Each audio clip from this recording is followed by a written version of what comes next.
आज आपण या व्हिडिओमध्ये चर्चा करणार आहोत जे काही आपलं महाराष्ट्र स्टेट गव्हर्नमेंट आहे ना सीईटी सेल, तर यांनी यावर्षी स्टेट काउन्सिलिंग मध्ये एक नवीन नियम जो आहे तो ऍड केलेला आहे. आपल्याला सर्वांना दिसून येतो. जर तुम्ही बाउचर थोडं बारकाईनं रीड केलं असेल यावर्षी आणि जर तुम्हाला लास्ट इयरच्या काउन्सिलिंग बद्दल थोडीशी आयडिया असेल तर तुमच्या एक गोष्ट लक्षात आली असेल की जे काही आपला ग्रुप सी आहे ना, तर मग यामध्ये पूर्ण पॅरामेडिकल कोर्स येत होते. मग त्याचे गव्हर्नमेंट कॉलेज असतील किंवा सेमी गव्हर्नमेंट कॉलेज असतील, मायनॉरिटी असेल किंवा कुठल्याही प्रकारचे कॉलेज असेल, ग्रुप सी मध्ये कोर्सेस ग्रुप सी मध्ये जवळपास फिजिओथेरपी, BOTS, BSLP आणि BPO हे कोर्स तुम्हाला बघायला भेटतील. यावर्षी एक नवीन कोर्स ऍड झाला आहे.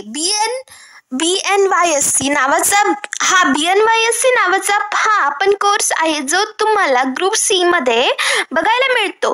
तर या कोर्सेससाठी लास्ट इयर पर्यंत कुठल्याही प्रकारची काही पेनल्टी नव्हती. म्हणजेच एखादा मुलगा जर ग्रुप सी मध्ये ऍडमिशन करेल आणि नंतर तो पुढच्या वर्षी नीट एक्झाम देईल आणि स्वतःची मार्क चांगले घेईल व तो ठरवेल की MBBS अथवा BAMS कॉलेजमध्ये माझी निवड होईल, तर यावर्षी तसं काही करता येणार नाही. आपली डिग्री कंटिन्यू करू शकत नाही. पण यावर्षी महाराष्ट्र स्टेट गव्हर्नमेंटनं एक नवीन रूल ऍड केला आहे. जर एखादा विद्यार्थी ग्रुप सी मधलं कुठलेही कोर्सेस गव्हर्नमेंट असेल, प्रायव्हेट असेल, सेमी गव्हर्नमेंट असेल, तर जॉईन करून करायचा विचार करत असेल तर त्या विद्यार्थ्याला ऍडमिशन केल्यानंतर जी काही कट ऑफ डेट असतील त्या कट ऑफ डेटच्या नंतर तो विद्यार्थी ऍडमिशन काउन्सिलिंग मध्ये गव्हर्नमेंट कॉलेज असो, प्रायव्हेट कॉलेज असो, गव्हर्नमेंट डेट असो, प्रायव्हेट असो किंवा मग एखादं मायनॉरिटी कॉलेज असो, कुठल्याही प्रकारचा फरक पडणार नाही. तुम्ही ग्रुप सी एखादं कॉलेजचा कोर्सेसमध्ये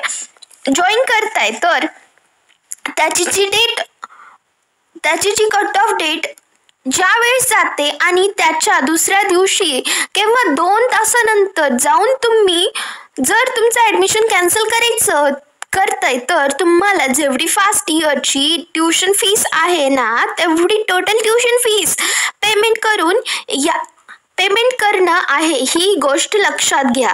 आणि यामध्ये अजून एक पॉइंट आहे. जर तुमची ट्युशन फीस 2 लाखापेक्षा जास्त असेल तर तुम्हाला आहे ती फर्स्ट इयरची ट्युशन फीस पेमेंट करणं आहे. आणि जर तुमची ट्युशन फीस 1 लाख असेल, 70,000 असेल, 60,000 असेल तर त्या ट्युशन फीसमध्ये तुम्हाला 2 लाख रुपये जे आहे या ठिकाणी पेनल्टी ही स्टेट गव्हर्नमेंट महाराष्ट्र शासनाला द्यायची आहे. ही गोष्ट तुम्ही लक्षात घेऊ शकता. म्हणजे थोडक्यात असं आहे की इयर पर्यंत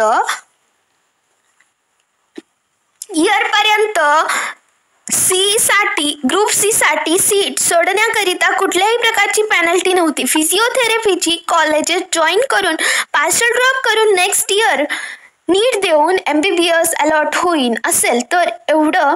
तर इकडं तुम्ही 1,500 मध्ये काउन्सिलिंग तिकडं ऍडमिशन घेऊ शकत होता. पण यावर्षी पासून स्टेट गव्हर्नमेंट हा रूल चेंज केलाय आणि ग्रुप सी साठी जवळपास 2 लाखाची पेनल्टी ऍड केलेली आहे. तुम्ही जर राज्यामध्ये कुठलेही गव्हर्नमेंट प्रायव्हेट कॉलेजेस बघितलं तर त्यांची ट्युशन फीस 2 लाखापेक्षा कमी आहे. 70,000, 80,000 किंवा मग 1 लाख किंवा 1,10,000 एवढीच तुम्हाला बघायला मिळते. आणि पेनल्टी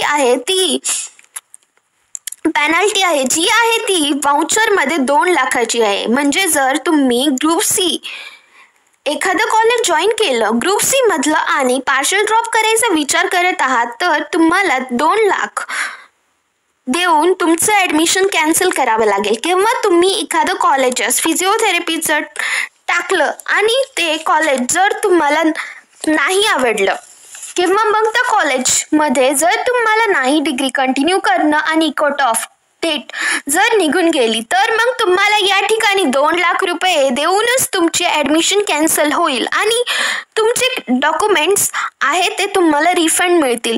जर तुम्ही फिजिओथेरपी करायचा विचार करत आहात तर पूर्ण करिअर कसं आहे, जॉब किती आहे, तुम्हाला सॅलरी किती मिळू शकते, तुमचं करिअर कसं बनू शकतं हा विचार करून किंवा मग तुम्ही जर नीट एक्झाम परत परत देताय, पार्शल ड्रॉप करायचा विचार करताय आणि तुम्ही जर 2 लाख रुपये पेनल्टी देऊ शकताय तरच तुम्ही फिजिओथेरपी सारख्या कोर्समध्ये जॉईन करून पार्शल ड्रॉप करू शकता. अन्यथा तुम्ही फिजिओथेरपी जॉईन न करता फुल ड्रॉप केलेला तुमच्यासाठी कधीही बेटर असू शकतो. ही गोष्ट तुम्ही लक्षात घेऊ शकता.